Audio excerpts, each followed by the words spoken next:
علیکم ورحمۃ اللہ وبرکاتہ. حامد المصلین اما بعد.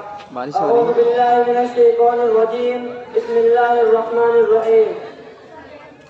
ایک منٹ یہ کا تو پانی پی کے مسلمانوں کی تاریخ مشکلات اور رسائی خلاف اور آزمائش کی داستان میں گریز ہے. مسلمانوں خلاف ہر دور اور ہر زمانے میں مخالفت و مانگت کی آنجیں چلی. نفرت و عداوت کے طوفان اور فتنہ فساد کا سیلاب آیا، مگر اس اکثر جہاں قوم نے ان سب گھروں ہمیشہ کے دشمنوں کی طرف موڑ دیا. آج بھی عالمی پیمانے پر مسلمانوں کو ہر ملک میں عزت مسلم کا نشانہ بنایا جاتا ہے، مگر جو شدت ہندوستان میں نظر آتی ہے وہ کہیں اور نظر نہیں آتی. یہاں مسلمانوں کے خلاف نفرت و عداوت مسائل عالم کا سلسلہ آزادی کے بعد سے جاری ہے. جن مسلمانوں نے تحریک آزادی میں اپنے لہو سے مادر وطن کی پیاس بجائی، جیل کی کوڑ اور پھانسی کے تختوں پر آزادی کا نعرہ بلند کیا، جن مسلمانوں نے اپنی 700 سالہ تاریخ میں ہندوستان کو دولت و قوت سے مالا مال کر دیا تھا اور اس کو سونے کی چڑیا بنا دیا تھا، جن مسلمانوں نے ہندوستان میں اتحاد اور اتفاق کا دمن لگایا تھا، ہندو مسلم ایکتا کا جناب روشن کیا تھا، انہیں کو آج غدار وطن کہا جاتا ہے. ان کو فسادات کی آگ میں جھونک دیا جاتا ہے اور بے گناہ مسلمانوں کو گناہوں کے پیچھے ڈال دیا جاتا ہے، دہشت گردی کا الزام توڑا جاتا ہے.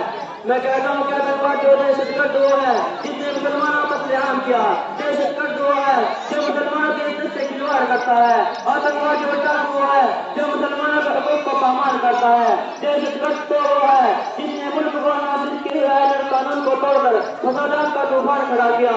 کیا ملا ہمیں آزادی کے بعد گجرات کے جلتے ہوئے مکانات، امرتسر کے جلتے دن وہ رات، جمشید پور کی قریشی، مظفر نگر کا دن دہرانے والا حادثہ اور بابری مسجد کی شہادت اور ستم بالے ستم یہ ہوا کہ ہمیں غیر ملکی کا اگر ملک بدل کرنے کی کوشش کی جاتی ہے. ارے یاد کرو اس وقت کو جب تم انگریز کی چوٹیاں صاف کر رہے تھے اور غلامی کا تو تمہاری گردن میں پڑا ہوا تھا اور یہ ملک ہندوستان کی آزادی کی طرف رہا تھا. اس وقت اس ملک کی گود میں پرورش پانے والا کوئی مائی کلال اتنی جرات نہیں کر سکتا تھا جو انگریز کی حکومت کو للکار سکے اور دنیا کی سپر پاور طاقت سے مقابلہ کرنے کے لیے آواز اٹھا سکے. دیکھو ہماری بے باکی کو سب سے پہلے جس نے آواز اٹھائی تھی وہ شیر دل انسان کا وسیلہ شاہ ولی اللہ کا فرزندہ شاہ عبدالعزیز تھا. شاہ عبدالعزیز کی آواز کیا تھی؟ وہ آواز یہ تھی کہ انگریز کے خلاف جہاد کرنا چاہیے اور ملک ہندوستان کو انگریز سے آزاد کرایا جائے. شاہ عبدالعزیز کا فتویٰ انگریز کے لیے خطرناک پیغام تھا جس نے انگریز کو بے چین کر دیا تھا. اسی آواز کے سارے علماء ہند درخواست توڑتے علماء دیوبند سر پر فرمان کر انگریز کی حکومت کو ختم کرنے کے لیے میدان میں نکل پڑے. پھر تاریخ میں دیکھا کہ علماء کو ٹوٹ کے منہ پر باندھ کر کول ہٹا دیا گیا. رب کی قسم علماء اکرام کے گوشت میں لو بڑے اڑ گئے اور فضائی آسمانی گھوڑ سے رنگین ہو گئے. یہ بھی ہوا کہ علماء اکرام کے جسموں کو تانبے سے داغ دیا گیا اور علماء اکرام کے جسموں کو سوروں کی خالوں میں بند کر کے چلتے ہوئے تندوروں میں ڈالا گیا.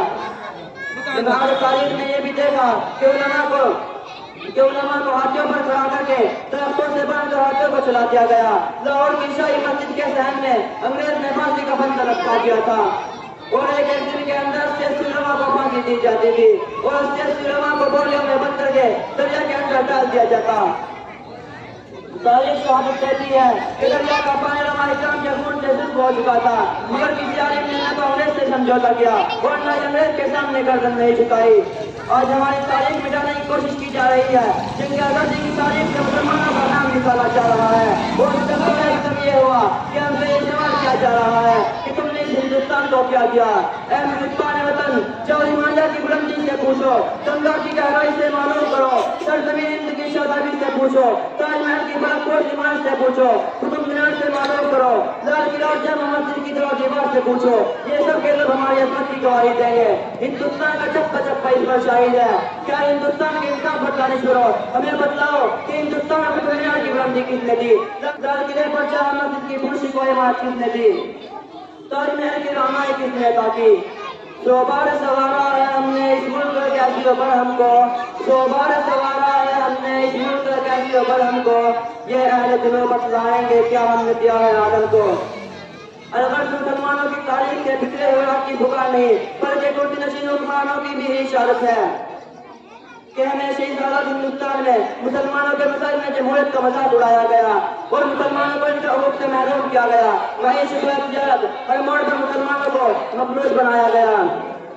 آج حکومت کے حوالوں سے لے کر ملازمت کے میدانوں تک اقلیت کا نعرہ لگایا جاتا ہے جبکہ ہندوستان میں برادران وطن سے کہیں